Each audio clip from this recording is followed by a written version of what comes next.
there are some people that just give so much energy without knowing it, that there's, you look at your lineup and you're like, I can't wait for that hour. Like that hour is going to be so fun for whatever reason, that they're a great person, that they've got a good body to work with, that they've had great success with, wherever we're up to in the thing,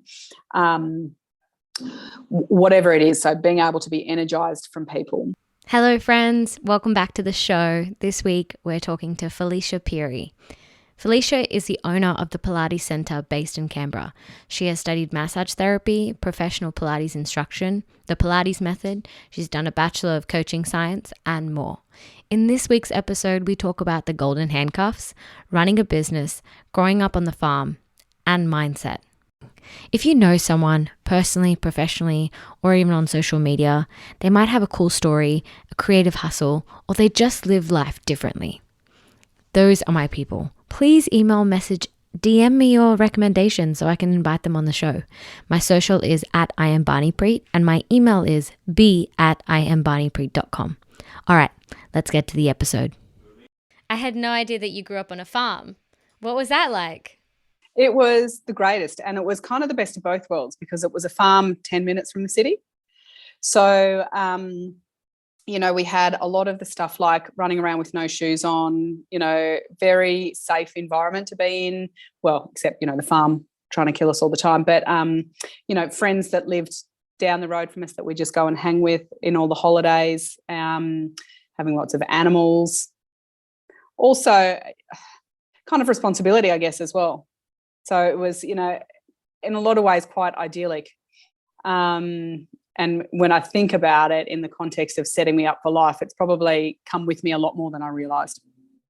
Yeah, what's the grind like? What's the work ethic like on a farm? Well, for me versus my sisters, so I had horses. So for me, it was every morning you get up, you've got to go down and feed your horses. As a littler one, it didn't really matter how cold it was. As an older one, it didn't matter how hungover I was. You've still got to get up. You've got to go and feed your ponies. You've got to do all of the the care and looking after of those.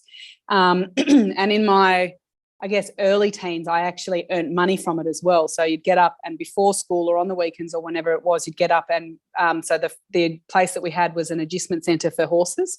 So it was a money earning farm, not from say cropping or livestock. And so I was also getting income from the farm and having to get up and do that every day. It's 100% of 7 days a week, which in some ways is not necessarily great because it really ties you into that, but it certainly shows, you've got to organise other people to do other things. So a lot of work ethic, I think, just about showing up all the time. I think that daily grind is something that I'm sure you would carry with you in, your Pilates business, but just also like during working as a masseuse as well. And before we get to that, I do want to ask you, you said you said in your timeline, you were the one who would talk a lot at public school. You were the chatter. Yep. So yep. What fond memories do you have of your primary school or in your school in general? When I look at my groups of friends, I had some really, gregarious and vivacious friends. And, some people that were friends with everybody. And I wasn't either of those, but I definitely, whoever I was with, I was always talking. And quite literally in all of my primary school for sure, I don't really remember, but I'm sure they were there in high school as well. It was literally like if Felicia would just stop talking, she would do so well at this. So I was a mid-rank student most of the time, like B grade everywhere. If she would just focus a little bit and stop talking, I'm like, well, look where it's led me now. Talking's really held me solid. Yeah. What do you know, teacher? Communication is essential. Yeah. Canberra's a big city in terms of the size, but it's also like there's a town feel, but there's also a city feel. I mean, it's like a good blend of both. So tell me about just being raised in Canberra. I say this having heard it, but what I say about Canberra is true, is that, in Sydney, it's how much do you earn? In Melbourne, it's where did you go to school? And in Canberra, it's who do you work for? And so the I guess the level of like community and adult interactions you are forced to, being not first generation Canberran like me, but to go out and sort of socialise with loads of people. And so it's so often, because you're talking about your workplaces, that you hear about adults that you know. Now, that is also just me, and I do have a number of circumstances that I could rattle off where I'll be somewhere and I'm like, I know that person, and have to say to myself, don't be so ridiculous. You don't know everybody, but I do. And so I think that there's just a nature of because you're not sticking with the people that you've grown up with, which often tends to happen in particular in big cities like Sydney and Melbourne, where they're so massive that you've got everything and you kind of make your own little small places. Whereas, in Canberra, we travel to all sides of Canberra. I mean, I complain about driving 20 minutes, but because you can, or if you have a friend that lives on the other side of town, you're still actually going to be friends with them, whereas that obviously is way harder in big cities. So it's this kind of thing that life is easy here, which is similar to country townness, but because we are, the seat of government is here, they have to give us all the good stuff as well. So we've got, a lot more services, etc., than some of the other towns of similar background. But also, I think it's a working population that's generally fairly used to socialising and getting outside of its own little networks and bringing new people in. And to be honest, that could also just be my mum's influence, because she is 100% the networker and the collector of people. Oh, tell me more about her. What do you mean by that? She was someone, so she died almost 12 months ago now, but she was someone who in her childhood, she grew up in rural Ireland. And, in those times, I don't think it's the same so much now, but, she was 6 when she went to boarding school, and, that's early. Like, I've got a 6-year-old and I'm like, I can't even fathom that you would do that, but it was normal, and you couldn't travel far enough to get them to school because it was just too far. And so there's a learnedness about having to be social to some extent to be able to survive in that environment. And then the family moved when out of the country when she was about, I think the first time, I'm a bit shady on how many moves they had in and out, but I think the first time she was about 17, and I think they went to Canada, and then she went back to Ireland, and of course wasn't staying with family because she was living in Dublin at that stage, and again they lived in the farming areas. And so whatever job she had at that stage, she was like a boarder or in a boarding house or something like that. And again, to be able to thrive in those environments, you've got to be a fairly social sort of person. And then eventually, anyway, moved to WA and met Dad. And as part of all of meeting him and getting married and friends and whatever, there was also then the move to Canberra. And so she was quite good at being able to do that. And it's interesting because my dad still to this day hates being a social person. He actually, it's an absolute lie. He loves it, but he never seeks it out. So when it comes to him, he completely is all in, but he doesn't seek it. And Mum just loved meeting people all the time. She loved hearing stories. Like she, in the last place that they lived, not far from here, you might have driven past the signs for gunning on the way from Canberra to Sydney. They lived in Gunning for a couple of years, and she was into everything. She was one of the things that she loved the most was doing, I can't even remember what the little local paper was called, but anyway, she had a monthly article that she had to write, and what that needed her to do was go out and meet people and find out what's going on in the community and do the research around that. So, growing up in a household where she was a bit bossy about making us go and do stuff and researching it and what have you, but also being interested in people and their stories was something that I think through osmosis I've definitely picked up.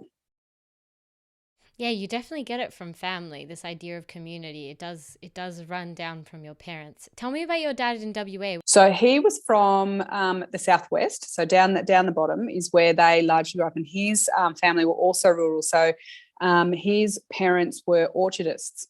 He spent time working like in the wheat belt, which again, like I'm a bit shady on exactly what they did day to day, but I suspect it was boring and it was really hot. You can imagine just cutting a lot of wheat. WA. In Western. Oh my God.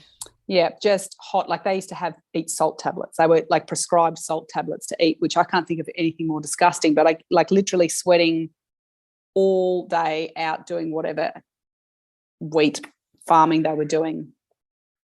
And then, so Mum did commerce at uni, which nowadays commerce is a financial type thing, but in those times it was more of a humanities, not well, almost probably what we would consider management type studies today. And Dad did. He started doing economics. Did he start doing economics? Anyway, went into computer sciences at whatever point, and had zero interest in doing that. But at the time that he was at uni, Australia was part of the Vietnam War, and he had zero interest in being drafted. And I'm not sure on Australia's history with this, but there was definitely a draft with that war because they just couldn't get people to go and fight.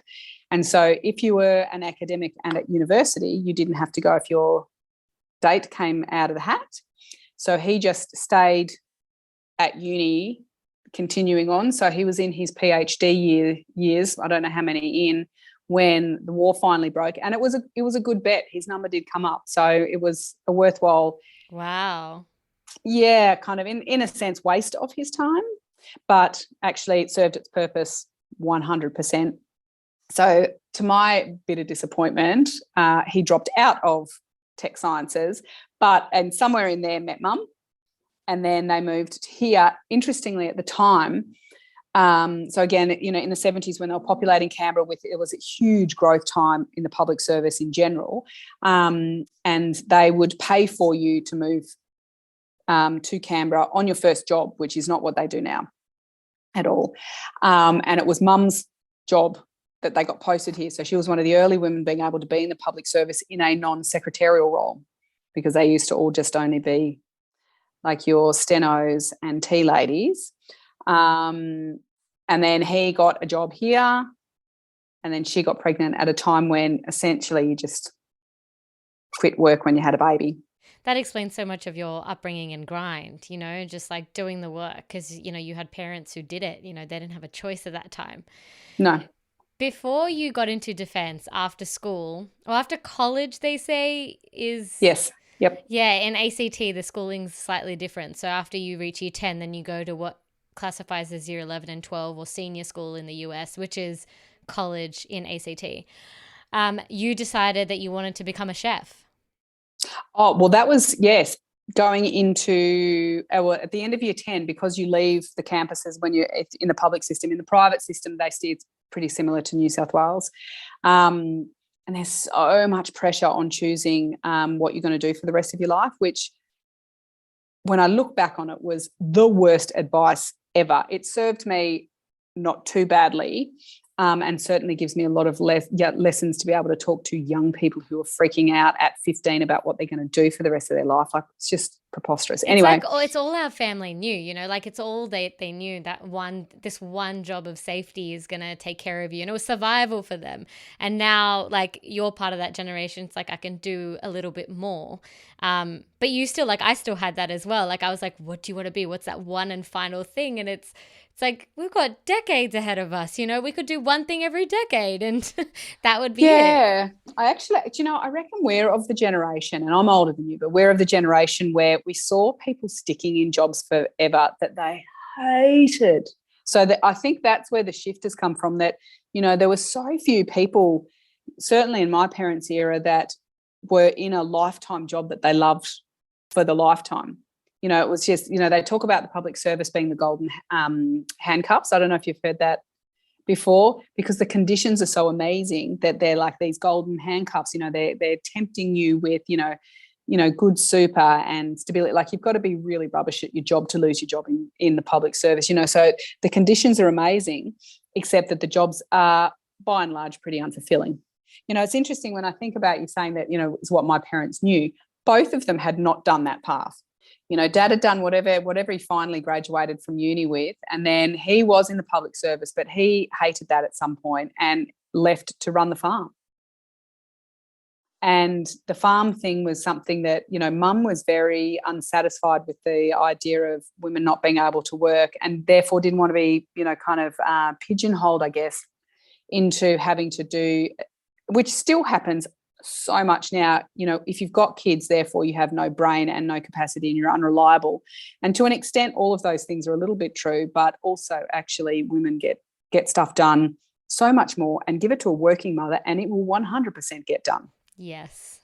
But, Dad from the mid-80s. Like I have very early childhood memories of him working a real job. The rest of the time he's been out. So it was a long time. And I don't know whether he felt his path was too hard and so therefore wanted me to do something. Anyway, back to year 10. Because it was so important that we all choose a career. That one and final thing that's going to define you for the rest of your life. Yeah. So they had the career advisors march, go and do the rounds at all the schools. And part of their job was to help you pick a career path, but also to help you work out what subjects you were going to do going into college. And I had no idea. And what they didn't do at the time was they didn't say to me, so like what units do you like? They didn't even have my transcript. It's literally all just this 15-year-old saying, oh, well, and also girls. How many women actually go, oh, well, actually, I'm pretty good at maths and I'm pretty good at science. None of us do that. We're like, oh, I'm okay at these things. You think about friends that you've had, you've got to really push them for them to accept that they're good and tell them 5,000 times. And then only when they've had it, confirmed to them 28,000 times do they go, oh, yeah, I'm okay at this stuff. And so anyway, having a 15-year-old that has got the pressure. And also, I had some pretty high achieving friends and they did know what they wanted to do and they did have clear paths. And so anyway, sitting in this stupid session with this guy and worked out that, he did ask me what I liked, but when I said cooking, it wasn't like he didn't have my transcript to know that actually I was in the highest level of maths and doing pretty okay. And I was in classes that were pretty representative of probably doing a tertiary style package. We just mapped out my career as a chef. And because I'd said that I liked home ec. And at the time I was delighted because I could go home and say to mum and dad, I've worked it out, I'm going to be a chef. And they, of course, also didn't understand the college system. So they weren't able to go, oh, accredited maths, that's like the maths that you probably did about 16 years ago, which that's not me saying, anything poorly of people that aren't great at maths, but I was significantly higher than the level that they had put me in. I didn't really understand it either. And at the time, so there was accredited, which is essentially for, you need a bit of maths for life and this is what you're going to do. But if you want to get into uni, you can't do that level of maths. You need to do tertiary. And then there was 3 levels of tertiary maths. And I probably should have been placed in the middle one of those. And I got in accredited and, we get into the first lesson and we were measuring angles with protractors. And it was at that stage I was like, I don't think I should be in here. And so I spoke to the teacher and then went out and they said, okay, we'll put you into sort of the tertiary level of the other one. And with, again, kind of a C, B grade effort, I topped the class. So it's one of those things. In some ways I look back and I think, geez, I could have really learned some smart maths. And I didn't.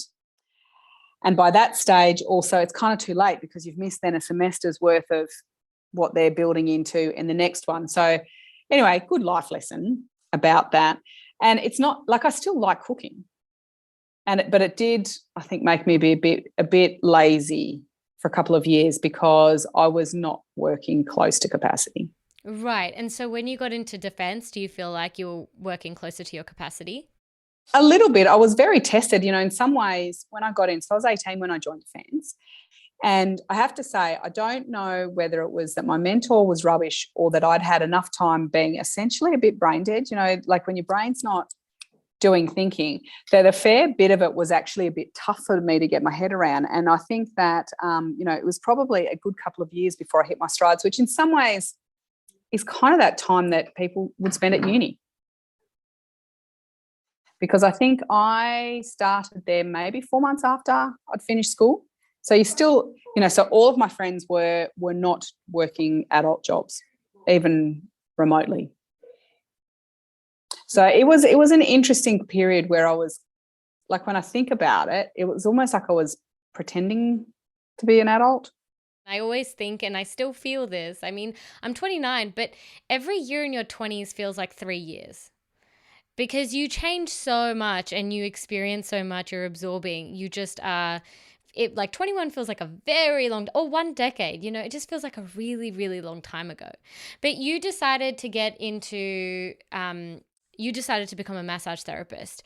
What made you get into that avenue? I had been fairly body obsessed in terms of gym and nutrition at that point. Must have one day said to a friend of mine, I was like, I think I might do a massage course. And he was like, oh, okay, well, I'll do it with you. He and I were going to do the course together. And at the last minute, he pulled out and I was like, oh, well, I'm doing it anyway. It was a course that someone who was just a bit bored at work could do, or actually if someone was starting and wanting to get the full certificate could do. And so I did that course and clearly just really loved it, because then I just continued on with all of the other courses that then made up the certificate in massage. So it really started out of being bored at work and wanting to do something else. But it wasn't a commitment to a new career by a long shot. What made you get into Pilates? Well, massage. So one of the ladies that was one of the lecturers at the massage college that I went to, she had a business that had a different type of massage, kahuna, the Hawaiian massage. And in one of the units that we had, what we were required to do was go and experience different modalities. And so I was like, well, Margot teaches at the school, so I'm 100% going to go. So I'm, again, the networky stuff starts to come out, in case I get her for one of my units, I want her to know who I am. So I went and had kahuna massage with her. And to get to her massage room, you had to walk through the torture chamber. And so I've walked in and I was like, oh, what's all of this? And she said, oh, that's Pilates. I do that as well. And I was like, oh, all right. So anyway, had my massage and then we kind of chatted about stuff. And again, because I was quite obsessed with exercise, I was like, so tell me about your Pilates. And she was like, oh, well, blah, blah, blah, blah. And so I started just doing it with her. And at that stage, again, it wasn't, there was no skerrick of thinking that it was going to be what I did. But however long I did it with Margot, maybe a couple of years, I decided, actually, I really like this. Okay. And what do you think is the most important thing in running a business? I think it depends on the business to be able to answer that question. But recently, like this year, I've engaged a business coach. And I think that one of the things that has come out of that for me, and I guess because I've been, I grew up in small business as well. So again, it's not a stretch for me. Doesn't make it easy all the time, but it's not a stretch for me to be sort of thinking this way. It's not something I necessarily have to put a lot of thought into. But with the Mindset Business Coach, we've been most recently talking about values. And so, there's a lot of little lessons along the way. So I don't know if there's one important thing, but the values is huge.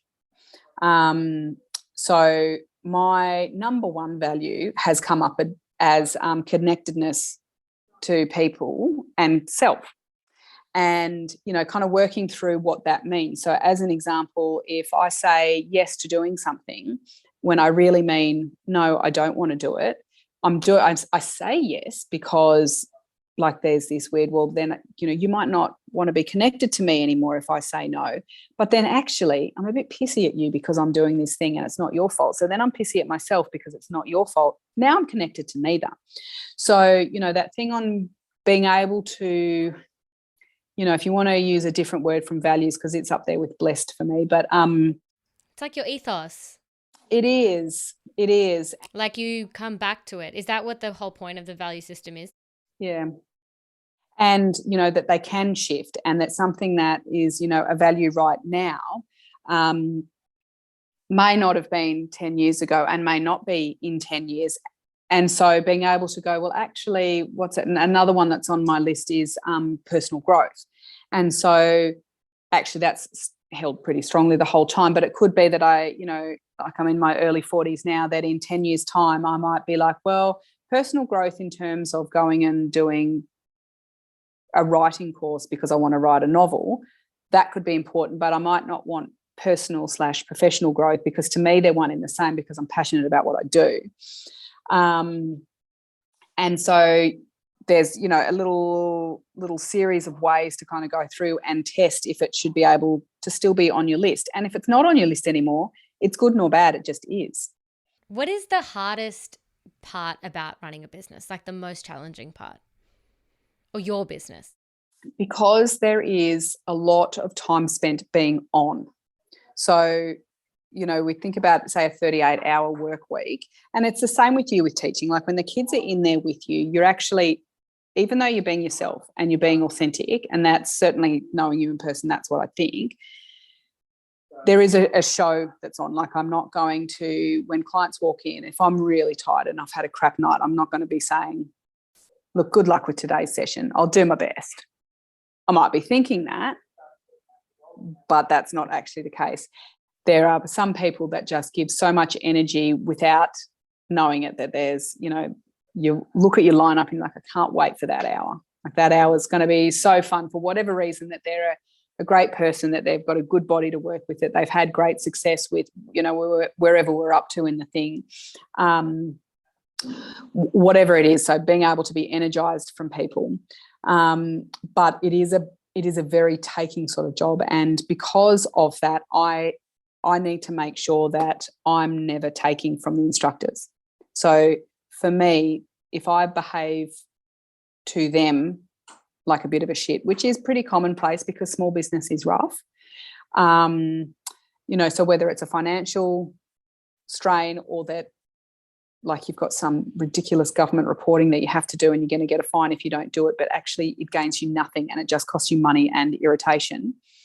I can't be snappy, because at some point down the line, that firstly, even if they're not outwardly showing it, they're going to then be more depleted from today. So, one of the studios, it's not really a value statement, it's not quite the mission statement, but it's somewhere in that, which is that I want everyone leaving feeling physically and mentally cared for. And while obviously staff leave tired after big shifts, I definitely never want them to leave feeling like I don't care about that, or I don't care about things that are going on with them. And so, that's a big responsibility that I have, to try and make sure that everybody's, generally certainly not feeling less for their time in here. But then separate from that, in a business, you also have to make sure, your children and your husband and your family and extended family also don't feel less. And, one is riding with a lot of value of money, and one is riding and emotions, and the other one is riding with a lot of emotions and a lot of things like triggers that are close to home. And I wonder, how do you take care of yourself to make sure that you keep tabs on that? I don't know how many years ago, but a number of years ago, we're in mid-December now, and I'm definitely tracking tight. But a couple of years ago, I remember it was about this time of year, and I was like, I'm just done. I can't keep doing this. Partly the juggle, partly, like trying to keep on a good face. And back to your thing about the, 2 households that I'm essentially running, it is definitely at home where they're going to cop it. So I can be on show in here all day, but it makes it tougher at home. And so, I'm done with everything. It's not serving this, it's not serving that. And then we went on leave for Christmas for 2 weeks, and I came back and I was like, oh, actually, I just needed a break. Trying to just be conscious of how I'm behaving towards other people, because it's not usually the problem. So if I'm in at work and I'm like, ugh, like I fortunately never not want to see clients. But if I'm just like, I just don't feel like being here, it's very rare that I'm like, I just desperately want to be at home. It's usually I don't want to be anywhere. I just need quiet and tight. I don't want anyone to talk to me. And so that's that show on, actually, I need a break now. I need to not do that. And it just takes a lot of effort, as in thinking about it. Yeah, mentally, I would imagine it would be nothing less than draining. I wonder if, being part of your book club for a dozen years has helped that re-energize in terms of just your day-to-day life. It's partly, reading is one of those, coming back to thinking about things like just being interested in things. It's like a brain massage for me. It's 100%. And, what I love about book club is that it forces you to read books that I would not choose and finish books that I don't like. So I've got to really, really not like a book. That's a hard one, though. I'm the same as well. Like, it takes a really bad book and you always want to give it like another page, maybe it'll get better. And then I'll give you a chance. I'll get to 50 pages. But even better to that is that if they don't, and I hated them and I hated all the people in the book, and I don't care that any of them had all of their bad things happen to them because of whatever the reasons, I get to complain about it. And so, being able to discuss those sorts of things is really fun. And of course, nobody gets upset if I really hated your book and I was like, this person was dreadful and that person was dreadful. People don't get upset other than to say, I'm sorry I made you read that. But there's not that many times in life where your opinion genuinely is fine. We often expect, because opinions tend to kind of have political weighting to them or some kind of